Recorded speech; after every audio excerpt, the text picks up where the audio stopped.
सभी बच्चों को प्यार भरा नमस्कार। आज हम 10वीं कक्षा के तुलसी के दोहे कविता को देखेंगे। कवि है गोस्वामी तुलसीदास। गोस्वामी तुलसीदास भक्ति काल के राम भक्ति शाखा के कवि हैं। यानी भक्ति काल में दो प्रकार की शाखाएं आती हैं, एक राम भक्ति और दूसरा कृष्ण भक्ति। राम भक्ति के कवि गोस्वामी तुलसीदास और कृष्ण भक्ति के लिए माने जाते हैं सूरदास जी। और तुलसीदास जी का जन्म उत्तर प्रदेश के राजापुर में उनका जन्म हुआ। पिता का नाम आत्माराम और माँ का नाम तुलसी। और कहा जाता है कि जब तुलसीदास जी का जन्म हुआ तो सबसे पहले उन्होंने राम का नाम लिया। यानी पैदा होते ही जब बच्चे रोते हैं, लेकिन तुलसीदास ऐसे थे कि जन्म लेते ही वे राम का नाम लिया। और सुनने वालों ने कहा कि अंदर जो बच्चा पैदा हुआ है कि राम बोला, बोला यानी उसने कहा, राम नाम को कहा। इस तरह बाहर वाले को कहा कि राम बोला और उसका नाम भी पड़ गया, राम बोला। तो तुलसीदास जी के प्रमुख रचनाएं हैं रामचरितमानस। यानी तुलसीदास की सर्वश्रेष्ठ कृति अगर कोई है तो वह रामचरितमानस है। उसके बाद विनय पत्रिका, गीतावली, दोहावली, कवितावली आदि इनकी प्रसिद्ध कृतियां हैं, रचनाएं हैं। और उनका जन्म हुआ था उत्तर प्रदेश में, उत्तर प्रदेश के राजापुर में, और उसी उत्तर प्रदेश के काशी में उनका देहांत हुआ। उत्तर ಪ್ರದೇಶದ ರಾಜಾಪುರನಲ್ಲಿ ಜನ್ಮವಾಗುತ್ತೆ, उत्तर ಪ್ರದೇಶದ ಕಾಶಿಯಲ್ಲಿ ಅವರು ದೇಹಾಂತ್ಯ ಕೂಡ ಆಗುತ್ತೆ। उनकी जो 5 दोहे हैं उसे आपको दिया गया है। और दोहे का मतलब है दो पंक्ति वाली कविता। ಕನ್ನಡದಲ್ಲಿ ದ್ವಿಪದಿಗಳು ಅಂತ ಏನು ಹೇಳ್ತಾರೆ, 2 ಸಾಲಿನ ಕವಿತೆಗಳು।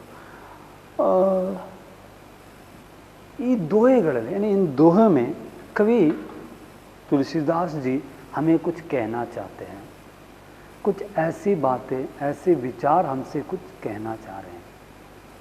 उनका जो इस कविता का या इस दोहे का जो आशय है यहाँ पर दिया गया है। इन दोहों के द्वारा छात्र अच्छे कर्म करने और नैतिकता से जीवन बिताने की सीख प्राप्त कर सकते हैं।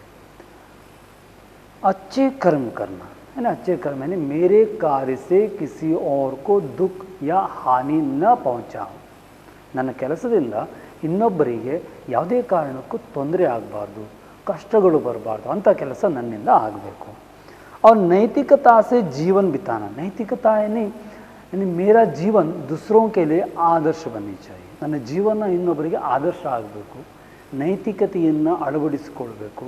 नैतिकता से अपने जीवन बिताकर दूसरों को सुख देना, कैसे रहना चाहिए, कैसे सुख देनी चाहिए और अपना जीवन कैसे सार्थक बनानी चाहिए, इसके बारे में कवि यहाँ पर 5 दोहे में कहा है। तो सबसे पहले मैं इन 5 कविताओं को, दोहों को मैं पढ़ूंगा, ध्यान से आप सुनिए। पहला है, मुखिया मुख सो चाहिए, खान पान को एक, पाले पोसे सकल अंग, तुलसी सहित विवेक। दूसरा, जड़ चेतन गुण दोष में विश्व खिन करतार, संत हंस गुण गही पय, परिहरि वारी विकार। दया धर्म का मूल है, पाप मूल अभिमान, तुलसी दया न छांडिए, जब लग गट में प्राण। तुलसी साथी विपत्ति के, विद्या विनय विवेक, साहस सुकृति सुसत्यव्रत, राम भरोसो एक। राम नाम मन दीप धरु, जीह देहरी द्वार, तुलसी भीतर बाहिरो, जो चाहसी उजियार। तो हुआ। कविता को आप इसी तरह पढ़िए या उसे गा भी सकते हैं।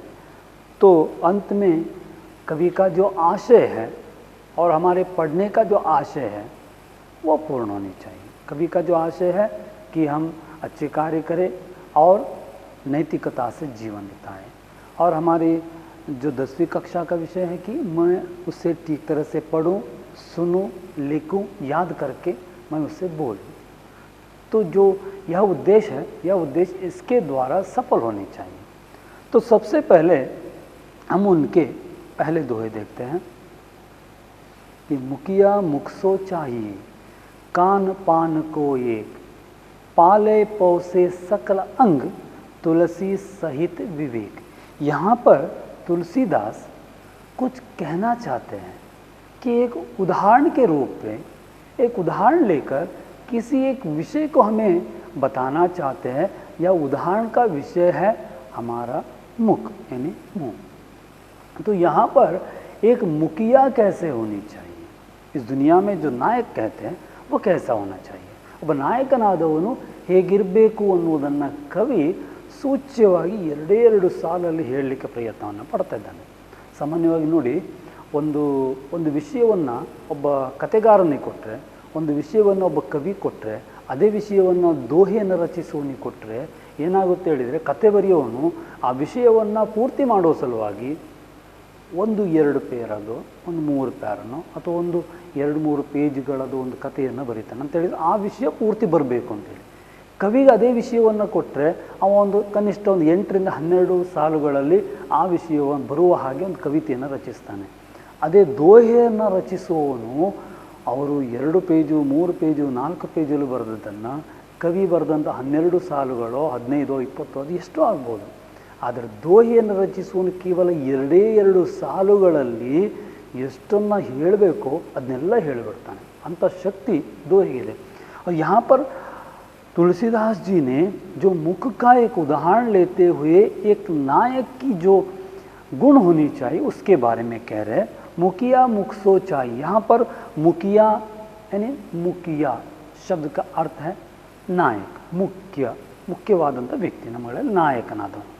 मुखिया मुख सो चाहिए। मुख यानी यहाँ पर कवि का कहना है कि बाई, मुख मुँह, हमारे मुँह ಅಥವಾ ನನ್ನ ಬಾಯಿ. ಮುಖಿಯ ಮುಖ ಸೋ ಛಾಯೆ, ಸೋ ಛಾಯೆ ಅಂತ ಹೇಳಿದರೆ ಹಾಗಿರಬೇಕು. ಒಬ್ಬ ನಾಯಕನಾದವನು ಹೇಗಿರಬೇಕು ಅಂತೇಳಿ ನಮಗೆ ಪ್ರಬಂಧಗಳು ಏನೇನು ಬರೀಲಿಕ್ಕಿರುತ್ತಲ್ಲ, ನಾವು ಏನೇನೋ ದೊಡ್ಡದಾಗಿ ಬರೆದು ಬಿಡ್ತೇವೆ. ಆದರೆ ಕವಿಯ ಕಲ್ಪನೆಯಲ್ಲಿ ನೋಡಿ, ಕವಿ ಹೇಳ್ತಾ ಇದ್ದಾನೆ ಮುಖಿಯ ಮುಖ ಸೋ ಛಾಯೆ, ಮುಖದ ಹಾಗೆ ಒಬ್ಬ ನಾಯಕನಿರಬೇಕು ಅಂತ. ಬೇರೆ ಹೇಗೋಲ್ಲ, ಮುಖದ ಹಾಗೆ. ಯಾಕೆ ಮುಖದ ಹಾಗಿರಬೇಕು ಅನ್ನೋದನ್ನು ಮುಂದೆ ಹೇಳ್ತಾನೆ ನೋಡಿ. कान पान को एक, हमारे देह में इतने सारे अंग हैं, इतने सारे अंग, यहाँ से लेकर पाँव तक इतने सारे अंग हैं. उन सारे अंगों का पालन पोषण कौन करता है? मुख करता है. कान पान को एक, ನನ್ನ ದೇಹ ಶಕ್ತಿಶಾಲಿಯಾಗಿರಬೇಕು ಅಂತ ಹೇಳಿದರೆ, ನನ್ನ ದೇಹ ಶಕ್ತಿಶಾಲಿ ಆಗಬೇಕು ಹೇಳಿದರೆ ನನ್ನ ಬಾಯಲ್ಲಿ ನಾನು ತಿನ್ನಬೇಕು. ಕಾನ್ ಪಾನ್ को खाने के लिए, पीने के लिए हमारे देह में एक ही अंग है. ಒಂದೇ ಅಂಗ ಇರೋದು ನಮ್ಮ ದೇಹದಲ್ಲಿ. ಇಷ್ಟೆಲ್ಲ ಅಂಗಗಳ ಮಧ್ಯದಲ್ಲಿ ಊಟ ಮಾಡಲಿಕ್ಕೋ ತಿನ್ನಲಿಕ್ಕೋ ನೀರು ಕುಡಿಲಿಕ್ಕಿರುವಂಥ ಅಂಗ ಒಂದು ಮಾತ್ರ, ಅದು ಬಾಯಿ. ನಾಯಕನಾದವನು ಹಾಗೆ ಇರಬೇಕು. ಯಾಕೆ ಅನ್ನೋದನ್ನು ಮುಂದೆ ಹೇಳ್ತಾ ನೋಡಿ. पाले पौसे सकल अंग, जिस तरह मुंह खाता है पीता है, उसके बाद हमारे देह के सारे अंगों का पालन पोषण करता है. ಎಂದಾದರೂ ಬಾಯಿ ನಾನು ಮಾತ್ರ ತಿಂತೇನೆ, ನಾನು ಮಾತ್ರ ಬೆಳಿತೇನೆ ಅಂತ ಹೇಳಲಿಕ್ಕೆ ಸಾಧ್ಯ ಇದೆಯಾ? ಅಥವಾ ಆ ರೀತಿಯಾದ ಕಲ್ಪನೆ ಅದು ಮಾಡಲಿಕ್ಕಾದರೂ ಸಾಧ್ಯ? ಖಂಡಿತ ಇಲ್ಲ. ತಾನು ತಿನ್ನುತ್ತೆ, ತಾನು ಕುಡಿಯುತ್ತೆ, ಆದರೆ ದೇಹದ ಅಂಗಾಂಗಗಳನ್ನೆಲ್ಲ ಹೇಗೆ ಬೆಳೆಸುತ್ತಲ್ಲ, ಅದಕ್ಕೆ ಬೇಕಾದಂಥ ಏನೇನು ಬೇಕು, ಯಾವ ದೇಹಕ್ಕೆ ಏನೇನು ಬೇಕು ಪ್ರತಿಯೊಂದನ್ನು ಕೂಡ ರವಾನಿಸುವ ಕೆಲಸ ಮಾಡುತ್ತಲ್ಲ. ಬಾಯಿ ತಾನೇ ತಿಂದು ತಾನೇ ಇಟ್ಕೊಳ್ಳಲ್ಲ.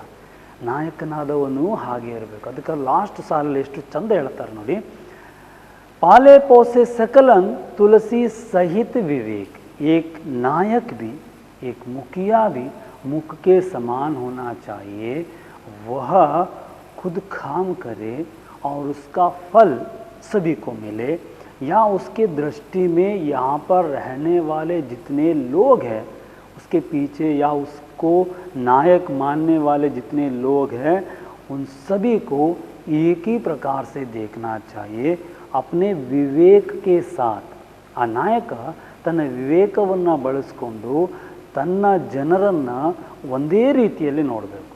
ದೇಹ ಹೇಗೆ ತಾನು ಬಾಯಿ ಹೇಗೆ ತಾನು ತಿಂದು ದೇಹವನ್ನು ಸಾಕುತ್ತೋ ಹಾಗೆ ನಾಯಕನಾದವನು ತನ್ನ ಕೆಲಸದ ಮೂಲಕ ತನ್ನವರನ್ನು ಸಲಹುವ, ಸಾಕುವ, ಅವರನ್ನು ರಕ್ಷಿಸುವ ಕೆಲಸವನ್ನು ಮಾಡಬೇಕು, ಯಾವುದೇ ಭೇದ ಭಾವವನ್ನು ಮಾಡದೆ. ಇದು ನಿಜವಾದಂಥ ನಾಯಕನಿಗಿರಬೇಕಾದಂಥ ಗುಣವನ್ನು ತುಳಸಿದಾಸರು ಕೇವಲ 2 ಸಾಲುಗಳಲ್ಲಿ, ಈ 2 ಸಾಲನ್ನು ಯಾರಾದರೂ ಪ್ರಬಂಧಕಾರರಿಗೆ ಕೊಟ್ಟರೆ ಆ ಪ್ರಬಂಧಕಾರರು ಪೇಜ್ಗಟ್ಟಲೆ ಬರೆದು ಬಿಟ್ಟಾರು. ಆದರೆ ಕವಿ 2 ಸಾಲಲ್ಲಿ ಅದನ್ನು ಹೇಳಿ ಮುಗಿಸಿದ್ದಾರೆ. 2ನೇದು ನೋಡುವ. ಜಡ ಚೇತನ್ ಗುಣ ದೋಷಮಯ विश्व खिन करतार संत हंस गुण गही पै परिहरिवारी विकार. कवि कहता है एक संत या एक महान व्यक्ति या कोई हम में से कोई एक जो भी हो कैसे होना चाहिए, ಹೇಗಿರಬೇಕು, ಒಬ್ಬ ಸಂತನಾದವನು ನಾವಾಗಿರ್ಬೋದು ಅಥವಾ ಒಬ್ಬ ವ್ಯಕ್ತಿಯಾದವನು ಹೇಗಿರಬೇಕು ಈ ಸಮಾಜದಲ್ಲಿ ಅನ್ನೋದನ್ನು ಸೂಚ್ಯವಾಗಿ ತಿಳಿಸ್ತಾ ಇದ್ದಾರೆ. ಜಡ ಚೇತನ ಗುಣದೋಷಮಯ ವಿಶ್ವಕಿನಿ ಕರತಾರ್. ವಿಶ್ವಕಿನಿ ಕರತಾರ್ ಅಂತ ಕರತಾರ್ ಅಂತ ಹೇಳಿದ್ರೆ ಶಬ್ದದ ಅರ್ಥ करतार शब्द का अर्थ है सृष्टिकर्ता, ಸೃಷ್ಟಿಯನ್ನು ಮಾಡಿದವನು. ವಿಶ್ವಕಿನೀಕರ್ತ, ವಿಶ್ವವನ್ನು ಸೃಷ್ಟಿಸಿದವನು. ನಾವೇನಂತ ಅಂದ್ಕೊಳ್ತೇವೆ, ವಿಶ್ವವನ್ನು ಸೃಷ್ಟಿಸಿದವನು ದೇವರು ಅನ್ನುವಂಥ ನಂಬಿಕೆ ನಮಗಿದೆ. ಕವಿ ಅದು ಹೇಳ್ತಿದ್ದಾನೆ, ವಿಶ್ವವನ್ನು ಸೃಷ್ಟಿಸಿದವನು इस विश्व में जड़ चेतन गुण दोषमय, यानी इस विश्व में केवल चेतन वस्तु नहीं है, गुण केवल गुण ही नहीं है, यहाँ पर जड़ वस्तु भी है, चेतन भी है, गुण भी है और दोष भी है. ಈ ಜಗತ್ತಲ್ಲಿ ಸೃಷ್ಟಿಯನ್ನು ಮಾಡಿದವನು ಒಂದಿಷ್ಟು ಜಡವಾದ ವಸ್ತುಗಳನ್ನಿಟ್ಟಿದ್ದಾನೆ, ಚೇತನದ ವಸ್ತುಗಳನ್ನು ಇಟ್ಟಿದ್ದಾನೆ, ಜೀವ ಇರುವಂಥ ವಸ್ತುಗಳನ್ನ ಇಟ್ಟಿದ್ದಾನೆ, ಗುಣಗಳನ್ನು ತುಂಬಿದ್ದಾನೆ, ಅವಗುಣಗಳನ್ನು ಕೂಡ ತುಂಬಿದ್ದಾನೆ, ದೋಷಗಳನ್ನು ಕೂಡ ತುಂಬಿದ್ದಾನೆ. ಈಗ ನಾವು ನಮ್ಮ ಸಮಾಜದಲ್ಲಿರುವಂಥ ಈ ವಸ್ತುಗಳಲ್ಲಿ ಕೆಟ್ಟದ್ದು, ಒಳ್ಳೆಯದು, ಸತ್ಯ, ಅಸತ್ಯ, ಧರ್ಮ, ಅಧರ್ಮಗಳು ಏನೇನು ಇದ್ದಾವೋ ಎಲ್ಲದೂ ಇದೆ ಭೂಮಿಯಲ್ಲಿ. ನಾವು ಹೇಗಿರಬೇಕು, ಒಬ್ಬ ಸಂತನಾದವನು ಹೇಗಿರಬೇಕು, ಒಬ್ಬ ಮಹಾನ್ ವ್ಯಕ್ತಿ ಹೇಗಿರಬೇಕು ಅನ್ನೋದಕ್ಕೆ ಅವ್ರು ಹೇಳ್ತಾರೆ ನೋಡಿ. ಸಂತ ಹಂಸ ಗುಣ ಗಹಿ ಪೈ. एक संत हमेशा हंस का गुण पाता है. ಒಬ್ಬ ಸಂತನಾದವನು ಹಂಸದ ಗುಣವನ್ನು ಹೊಂದಿರಬೇಕು. ಅದು ಕೇವಲ ಸಂತನಿಗೆ ಮಾತ್ರ ಹೋಲಿಕೆ ಮಾಡಬೇಕಾಗಿಲ್ಲ, ನಮ್ಮನ್ನು ಕೂಡ, ನಮ್ಮ ಎದುರಿಗೆ ಎಲ್ಲದೂ ಇದೆ, ಒಳ್ಳೆಯದಿದೆ, ಕೆಟ್ಟದಿದೆ, ಎಲ್ಲವೂ ಇದೆ. ನಾವು ಹಂಸ ಪಕ್ಷಿಯ ಗುಣವನ್ನು ಅಳವಡಿಸಿಕೊಳ್ಳಬೇಕು. ಅಳವಡಿಸಿಕೊಂಡಾಗ ಮಾತ್ರ ಮಾನವ ಆಗಲಿಕ್ಕೆ ಸಾಧ್ಯ. ಪರಿಹರಿವಾರಿ ವಿಕಾರ. ಈ ಹಂಸ ಏನು ಮಾಡುತ್ತಂತೆ, ನೀರನ್ನು ಮತ್ತು ಹಾಲನ್ನು ಅದಕ್ಕೆ ಮಿಕ್ಸ್ ಮಾಡಿ ಎದುರಿಗಿಟ್ಟರೆ, जब उसके सामने दूध और पानी मिलाकर रखेंगे तो वह हंस पक्षी केवल दूध को पीकर विकार रूपी पानी को वहीं पर छोड़ देती है. ಈಗ ಒಂದು ಕತೆ ಇದೆ, ಏನಂತ, ಹಂಸ ಹಾಲು ನೀರನ್ನು ಮಿಕ್ಸ್ ಮಾಡಿ ಕೊಟ್ಟರೆ ಅದು ಹಾಲನ್ನು ಸ್ವೀಕರಿಸುತ್ತಂತೆ, ನಂತರ ನೀರನ್ನು ಅಲ್ಲೇ ಬಿಟ್ಟುಬಿಡುತ್ತಂತೆ. ठीक उसी तरह इस दुनिया में दूध रूपी अच्छे गुण ಪಾನಿ ಕೆ ರೂಪ ಮೇ. ಪಾನಿ ಅನ್ನೋದು ಕೆಟ್ಟದಲ್ಲದಿದ್ದರೂ ಕೂಡ ಒಂದು ಉದಾಹರಣೆಯನ್ನಾಗಿ ಬಳಸ್ತಾ ಇದ್ದಾನೆ. ವಸ್ತು ಒಳ್ಳೆಯದೂ ಇದೆ ಜಗತ್ತಲ್ಲಿ, ಕೆಟ್ಟದೂ ಇದೆ. ಹಂಸದ ಪಕ್ಷಿ ಹಾಗೆ ನಮಗೆ ಬೇಕಾದ ಒಳ್ಳೆಯ ಗುಣವನ್ನು ಮಾತ್ರ ನಾವು ಅಳವಡಿಸಿಕೊಳ್ಬೇಕು, ಅದನ್ನು ಮಾತ್ರ ಸ್ವೀಕರಿಸಬೇಕು, ಕೆಟ್ಟದನ್ನು ಬಿಟ್ಟು ಬಿಡಬೇಕು. ಹೇಗೆ ಹಂಸ ಪಕ್ಷಿ ಕೆಟ್ಟದನ್ನು ಬಿಡುತ್ತೋ, ಅಂದರೆ ನೀರನ್ನು ಹೇಗೆ ಬಿಟ್ಟು ಬೇಕಾದ ಹಾಲನ್ನು ಸ್ವೀಕರಿಸುತ್ತಲ್ಲ, ಹಾಗೆಯೇ ಹಾಲಲ್ಲಿ ನೀರನ್ನು ಮಿಕ್ಸ್ ಮಾಡಿದ ಹಾಗೆಯೇ ಈ ಜಗತ್ತಲ್ಲಿ ಒಳ್ಳೆಯದು ಕೆಟ್ಟದು ಎಲ್ಲವೂ ಇದೆ. ನಮಗೆ ಬೇಕಾದ ಒಳ್ಳೆಯದನ್ನು ಪಡಿಬೇಕು. ಸಂತನಾದವನು ಹಂಸ ಪಕ್ಷಿಯ ಗುಣವನ್ನು ಹೊಂದಿರ್ತಾನೆ, ಅವನು ಒಳ್ಳೆಯದನ್ನು ಮಾತ್ರ ಸ್ವೀಕರಿಸ್ತಾನೆ. ನಾವು ಕೂಡ ಹಾಗೆ ಮಾಡಬೇಕು. 3ನೇದು ನೋಡಿ, ದಯಾ ಧರ್ಮ ಕಾ ಮೂಲ ಹೈ, ಪಾಪ ಮೂಲ ಅಭಿಮಾನ, ತುಳಸಿ ದಯಾನ ಚಾಂಡಿಯೇ ಜಬ್ ಲಗ್ ಘಟ್ ಮೇ ಪ್ರಾಣ. ಈಗ 2ಆಯಿತು. ಈಗ 3ನೇದು ನೋಡೋಣ. दया धर्म का मूल है, पाप मूल अभिमान, तुलसी दयाना चांडिए जब लग घट में प्राण. तुलसीदास जी कहते हैं दया धर्म का मूल है. ಇದು ಹಿಂದಿನ ಎಲ್ಲ ಸಂತರು, ಮಹಾನ್ ಪುರುಷರು ಹೇಳ್ಕೊಂಡು ಬಂದಿರುವಂಥ ಮಾತು ತುಳಸಿದಾಸರು ವಾಪಸ್ ಹೇಳ್ತಾ ಇದ್ದಾರೆ. ಕನ್ನಡದಲ್ಲೂ ಒಂದು ಮಾತಿದೆ, ದಯೆ ಧರ್ಮದ ಮೂಲವಯ್ಯ ಅಂತೇಳಿ. तुलसीदास भी वही कहते हैं, जो दया शब्द है या दया का जो गुण है धर्म का मूल है. धर्म का मूल है. इस दुनिया में जितने सारे ನೋಡುವ, ನನಗೆ ಎರಡಾಗಿದೆ, ಮೂರನೇ ಶುರು ಮಾಡ್ತಾನಲ್ಲ. ಅಲ್ಲಿ ಎಂಡ್ ಹೇಗೆ ಮಾಡಿದೆ ಅಂತೇಳಿ ಗೊತ್ತಿಲ್ಲ, ತೊಂದರೆ ಇಲ್ಲ ಅಲ್ಲ. ಈಗ ತುಳಸಿದಾಸರ ಮೂರನೇ ದೋಹೆಯನ್ನು ನೋಡುವ. दया धर्म का मूल है, पाप मूल अभिमान. तुलसी दया न चांडिए, जब लग गट में प्राण. तुलसीदास जी कहते हैं दया जो है सभी धर्मों का मूल है. यानी इस दुनिया में जितने धर्म हैं उन सारे धर्मों का मूल दया ही है. ಪ್ರತಿ ಜಗತ್ತಿನ ಪ್ರತಿ ಧರ್ಮದ ಮೂಲ ದಯೆ ಅನ್ನುವಂಥದ್ದು. ಜಗತ್ತಿನ ಯಾವ ಧರ್ಮವನ್ನು ತಗೊಂಡ್ರೂ ಕೂಡ ಮೂಲ. ಕನ್ನಡದಲ್ಲಿ ಬಸವಣ್ಣವರು ಹೇಳ್ತಾರೆ, ದಯೆ ಧರ್ಮದ ಮೂಲವಯ್ಯ ಅಂತೇಳಿ. ಅಂದರೆ ಈ ಒಂದು ಧರ್ಮ ಅನ್ನುವಂಥದ್ದಕ್ಕೆ ಮೂಲವಾಗಿ ಯಾವಾಗಲೂ ದಯೆ ಅನ್ನುವಂಥದ್ದು ಇದ್ದೇ ಇರುತ್ತೆ. ಪಾಪ ಮೂಲ ಅಭಿಮಾನ, पाप का मूल है अभिमान. पाप का मूल अभिमान है. तो हमारे दिमाग में जो पाप की सोच आती है या इस दुनिया में जो पाप का कार्य हो रही है उन सभी के पीछे है अभिमान. अभिमान का मतलब है अहंकार. ವ್ಯಕ್ತಿಯಲ್ಲಿ ಅಹಂಕಾರ ಎನ್ನುವಂಥದ್ದು ಜಾಗೃತವಾದರೆ, ಅಹಂಕಾರ ತನ್ನಿಂದ ತಾನೇ ಬೆಳೀತಾ ಹೋದರೆ ಅವನ ತಲೆಯಲ್ಲಿ ಪಾಪದ ಯೋಚನೆಗಳು ಬರ್ತಾ ಹೋಗುತ್ತೆ. ಈಗ ಆಗ್ತಾ ಇರುವಂಥ ಎಲ್ಲ ಪಾಪದ ಕೆಲಸಗಳ ಹಿಂದೆ ಕೂಡ ಇರುವಂಥದ್ದು ಅಭಿಮಾನ ಎನ್ನುವಂಥದ್ದು. इसलिए कवि कहते हैं, तुलसीदास जी कहते हैं, दया न चांडिए. देखिए हमें दया को न चांडिए. न चांडिए ಅಂತ ಹೇಳಿದರೆ ಬಿಡಬಾರ್ದು, न छोड़िए. कवि तुलसीदास जी कहते हैं कि हमें दया को नहीं छोड़नी चाहिए. जब लग गट में प्राण. इस देह में जब तक प्राण है, ಈ ದೇಹದಲ್ಲಿ ಎಲ್ಲಿವರೆಗೆ ಪ್ರಾಣ ಎನ್ನುವಂಥದ್ದು ಇರುತ್ತೋ ಅಲ್ಲಿವರೆಗೆ ನಾವು ಯಾವುದೇ ಕಾರಣಕ್ಕೂ ಕೂಡ ದಯೆಯನ್ನು ಬಿಡಬಾರ್ದು. ಅಹಂಕಾರವನ್ನು ಬಿಟ್ಟು अभिमान को छोड़कर हमें जीवित रहना है. और जिंदा तब तक रहते हैं तब तक हमारे देह में जान है, तब तक दया को नहीं छोड़नी चाहिए. ದೇಹದಲ್ಲಿ ಪ್ರಾಣ ಅನ್ನುವಂಥದ್ದು ಇರುವವರೆಗೂ ದಯೆ ಅನ್ನುವಂಥದ್ದನ್ನು ನಾವು ಬಿಡಬಾರ್ದು. ಯಾಕಂದರೆ ದಯೆ ಧರ್ಮದ ಮೂಲವಯ್ಯ ಅನ್ನುವಂಥದ್ದು ಮಾತು. ಹಾಗೆ तुलसीदास भी कहते हैं कि दया ही धर्म का मूल है. चौथा देखते हैं, चौथा दोहे में कवि क्या कहना चाहते हैं.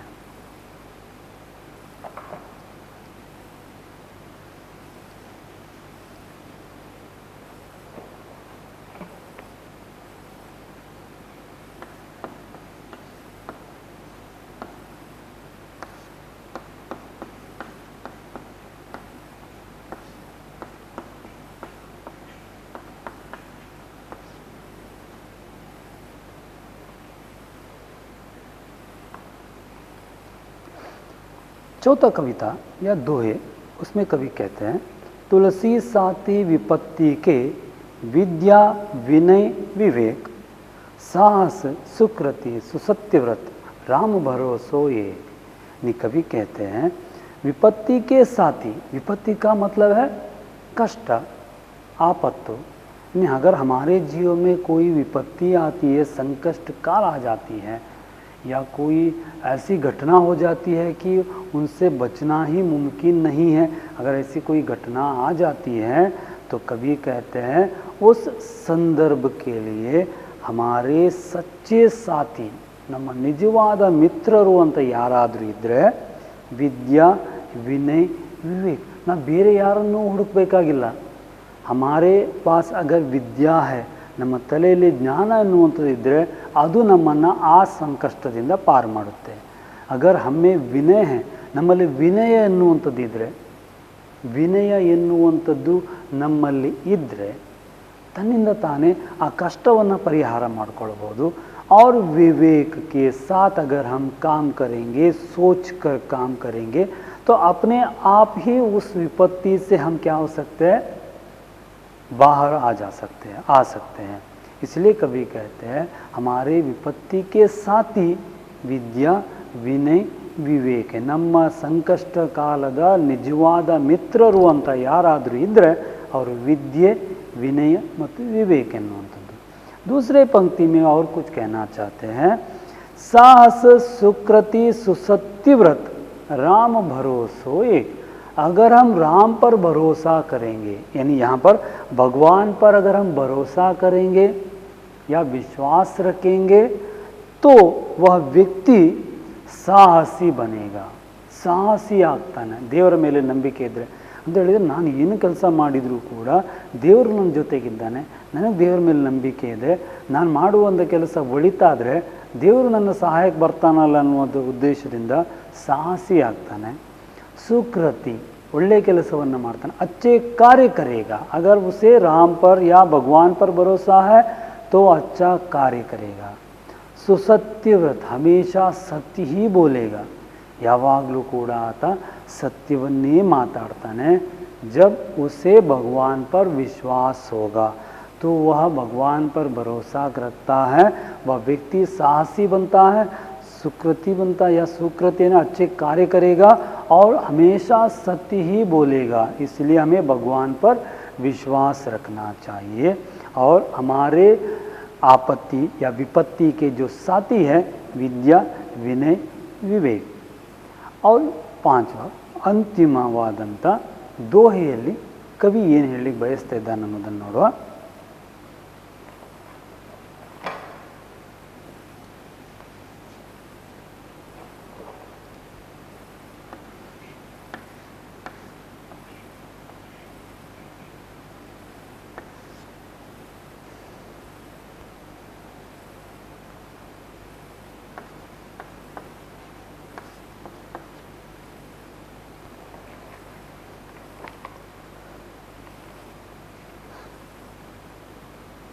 अंतिम दोहे में कवि और कुछ कहना चाहते हैं.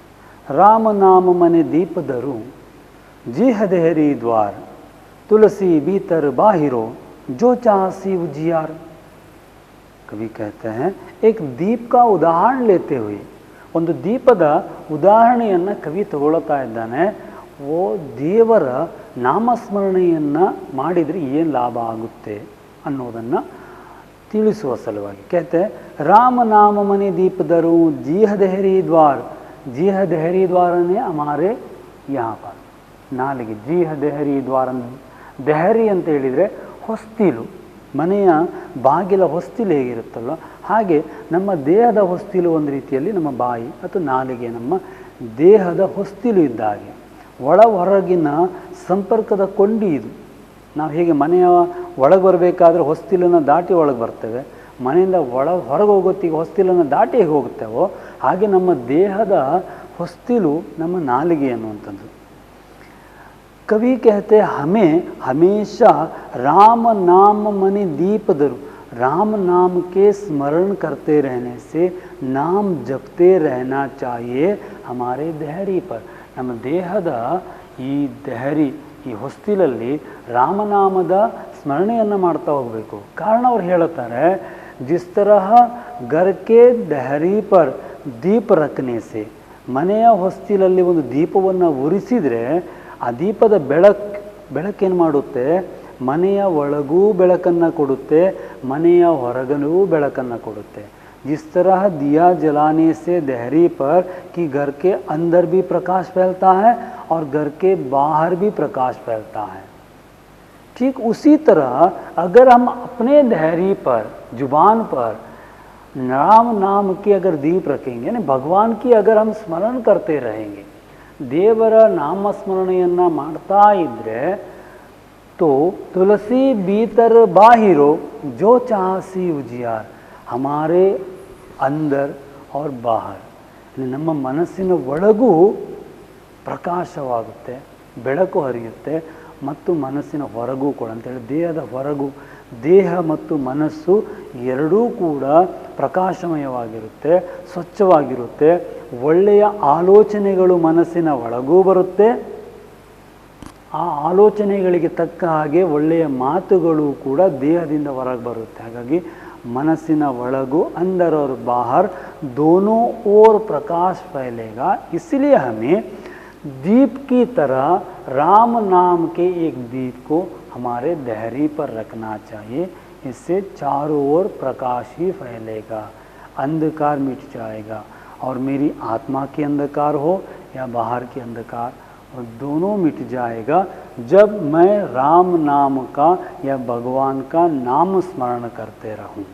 तो इस तरह कवि अपने पांचों दोहे में कुछ हमें बताना चाहते थे कि अच्छे कार्य करें और नैतिकता से अपना जीवन बिताएं। और सबसे पहले जो दोहे हैं उसमें उन्होंने एक मुखिया कैसे होना चाहिए, मुख के समान होना चाहिए। दूसरे में कहा कि इस दुनिया में जड़ है, चेतन है, गुण है, दोष है, लेकिन हमें कैसे रहना चाहिए, हंस के रूप में रहना चाहिए। उसमें से जो अच्छा है उसे लेना है, जो विकार है, जो दोषपूर्ण वस्तु है उसे वही छोड़ देनी चाहिए। और दया ही धर्म का मूल है और पाप का मूल है अभिमान। इसलिए हमें अभिमान को छोड़ना चाहिए और दया को, जब तक हमारे देह में प्राण है तब तक दया को नहीं छोड़ना चाहिए। चौथे में कहा कि तुलसीदास जी कहते हैं विद्या, विनय, विवेक हमारे जीवन के साथी है, विपत्ति के साथी है।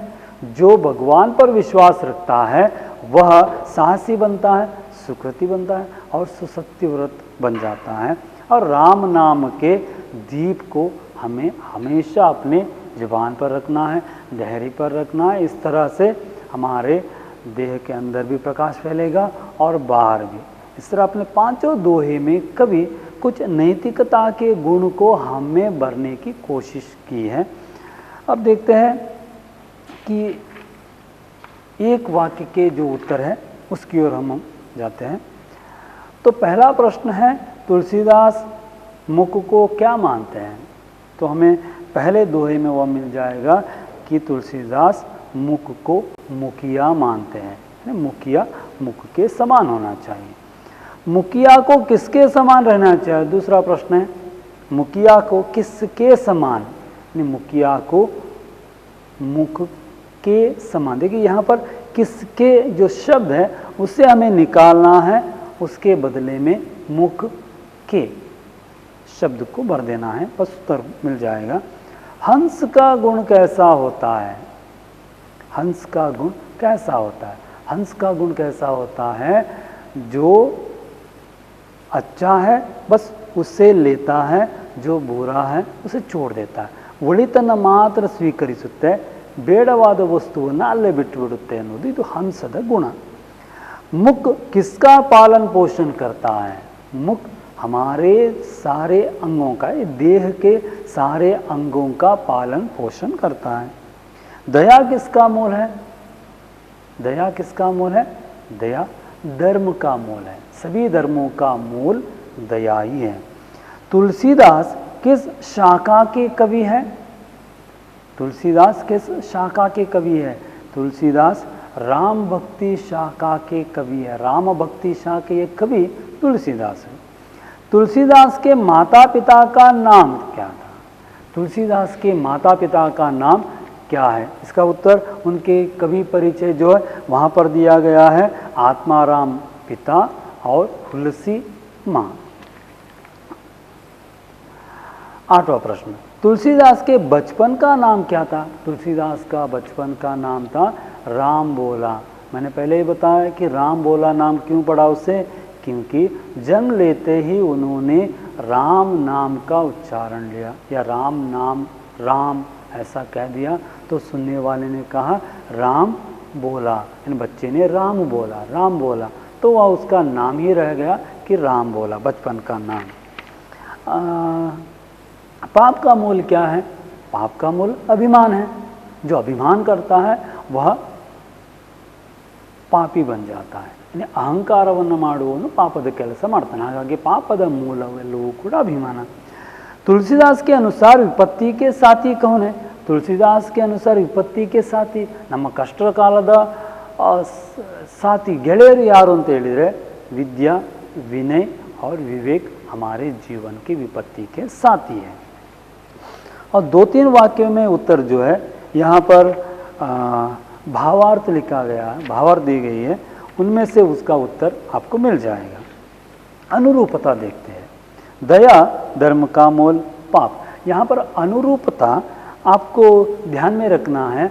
यहाँ पर अनुरूपता का उत्तर कैसे निकाला जाता है, यानी पहला एक शब्द देते हैं, उसका एक शब्द यानी उसका एक कोई क्या संबंध रखा होता है, और तीसरा शब्द देते हैं और चौथा शब्द के लिए जगह छोड़ दिया जाता है। अब हमें क्या करना चाहिए, पहला जो शब्द है और दूसरा जो शब्द है उनके बीच में जो संबंध है पहले उससे हमें क्या करना है, निकालना है, पता लगाना है। पहला शब्द दूसरे शब्द में जो संबंध है, ठीक उसी तरह का संबंध हमें तीसरे शब्द के साथ आने वाले एक चौथे शब्द को वहाँ पर लिखना है। यहाँ पर देखिए, दया धर्म का मूल है, यानी दया धर्म का मूल है, तो पाप का मूल क्या हुआ, ऐसे ही उत्तर आना चाहिए। पाप का मूल अभिमान। परिहरि त्यागना, यहाँ पर देखिए परिहरि त्यागना, यानी परिहरि और त्यागना के बीच का जो संबंध क्या है, शब्दार्थ है। परिहरि शब्द का अर्थ त्यागना है, तो कर्तार शब्द का अर्थ क्या हुआ, सृष्टिकर्ता। जीह जीव, यानी जीह शब्द का अर्थ जीव है, तो देहरी शब्द का अर्थ क्या है। देखिए पहला शब्द और दूसरा शब्द जो है उसका संबंध क्या हुआ, अर्थ निकालना। जीह शब्द का अर्थ जीव है, तो देहरी शब्द का अर्थ क्या है। उदाहरण के लिए और एक बता देता हूँ मैं। उदाहरण के लिए देखिए, कन्नड़ में मैं आपको बता देता हूँ। अक्का 2 ಚುಕ್ಕೆ ಹಾಕಿದೆವು ಬಾವ, ಅಕ್ಕ ಅಂತ ಹಾಕಿ 2 ಚುಕ್ಕೆ ಹಾಕಿ ಬಾವ ಹಾಕಿದ್ದು, 4 ಚುಕ್ಕೆಯನ್ನು ಹಾಕಿ ಅಲ್ಲಿ ಅಣ್ಣ ಅಂತೇಳಿ ಕೊಟ್ವಿ, 2 ಚುಕ್ಕೆ ಹಾಕಿ ಬಿಟ್ವಿ ನೋಡಿ. ಇದು ಉದಾಹರಣೆಯನ್ನು ಹೇಗೆ ನಾವು ಅದನ್ನು ಕಂಡುಹಿಡಿಯೋದು ಹೇಳಿ, ಅಕ್ಕ ಮತ್ತು ಬಾವ ಅಂತ, ಅಕ್ಕನನ್ನು ಮದುವೆ ಆದವರನ್ನು ನಾನು ಬಾವ ಅಂತ ಕರೀತೇನೆ ನೋಡಿ, ಸಂಬಂಧ ನೋಡಿ. ಅಕ್ಕನನ್ನು ಮದುವೆ ಆದವನನ್ನು ನಾನು ಬಾವ ಅಂತ ಕರೀತೇನೆ. ಹಾಗಾದರೆ ಅಣ್ಣನನ್ನು ಮದುವೆ ಆದವಳನ್ನು ನಾನು ಏನೆಂದು ಕರೆಯುತ್ತೇನೆ, ಅತ್ತಿಗೆ ಎಂದು ಕರೆಯುತ್ತೇನೆ. ಉತ್ತರ ಹೀಗೆ ಉತ್ತರವನ್ನು ನೋಡ್ಕೋದು. ಅಥವಾ ಇಲ್ಲಿ ಭಾರತ ರೂಪಾಯಿ, ಅಂದರೆ ಭಾರತದಲ್ಲಿ ಚಲಾವಣೆ ಆಗುವಂಥದ್ದನ್ನು ರೂಪಾಯಿ ಅಂತ ಕರೀತೇವೆ. ಅಮೇರಿಕಾ ಡ್ಯಾಶ್, ಅಮೇರಿಕಾ ಡಾಲರ್ ಅಂತೇಳಿ ಮೊದಲ 2 ಶಬ್ದಗಳ ನಡುವಿನ ಸಂಬಂಧಕ್ಕೆ ಅನುಗುಣವಾಗಿ 3ನೇ ಶಬ್ದಕ್ಕೆ 4ನೇ ಶಬ್ದವನ್ನು ಸೇರಿಸುವಂಥದ್ದು ಅನುರೂಪತಾ ಅಂತೇಳಿ ಆಗುತ್ತೆ. ಭಾವಾರ್ಥಕ್ಕೆ ಭಾವಾರ್ಥವನ್ನು ಕವಿತೆಯ ಕೊನೆಗೆ ಕೊಟ್ಟಿರೋದ್ರಿಂದ ಅದನ್ನು ನೋಡಿ ಬರಿಬೋದು. ದೋಹೆ ಕಂಠಸ್ಥ ಕೀಜೆ, ಮತ್ತು ಈ ದೋಹೆಯನ್ನು ಬಾಹ್ಯಾಟ ಹಾಕಿ, ಯಾಕಂದ್ರೆ ಪದ್ಯವನ್ನು ಬಾಹ್ಯಾಟ ಹಾಕೋದು ಬಹಳ ಅಗತ್ಯ. जोड़कर लिखिए, देखते विश्व खिन दूसरा शब्द है, परिहरि वारी तीसरा शब्द है, जब लग गट चौथा, सुसत्यव्रत ब भाग में लिखा गया है। विकार करतार राम भरोसो एक में प्राण। तो पहला शब्द देखते हैं, विश्व किन, तो उसका उत्तर हुआ करतार, विश्व किन करतार हुआ। परिहरि वारी विकार, जब लग गट में प्राण, सुसत्यव्रत राम भरोसो एक। पूर्ण कीजिए। आप कविता को ध्यान से अगर एक बार देखेंगे तो इसका उत्तर आपको मिल जाएगा। और अंतिम एक काम दिया गया है, उचित विलोम शब्द पर सही का निशान लगाइए। कुछ 5 विलोम शब्द दिया गया है, उसके सामने कुछ सही अर्थ देने वाले शब्द है और कुछ गलत उत्तर है।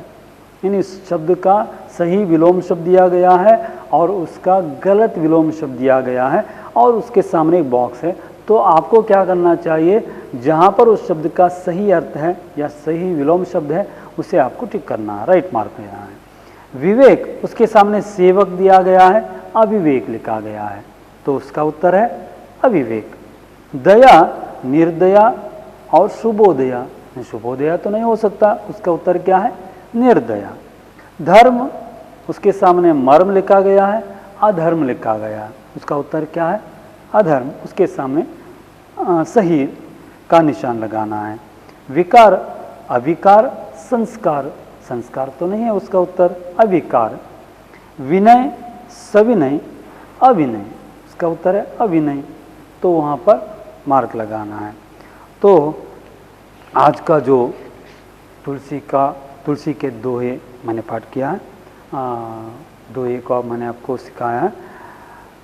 तो एक बार आपको क्या करना है, ध्यान से एक बार उसे पढ़ना है, जोर से पढ़िए एक बार अपने मन में उसका जो भाव है, उसका जो अर्थ है, उससे समझते हुए पढ़िए, तो आपको क्या हो जाएगा, ये कविता आसानी से आपको समझ में आ जाएगी। तो आप सभी को धन्यवाद।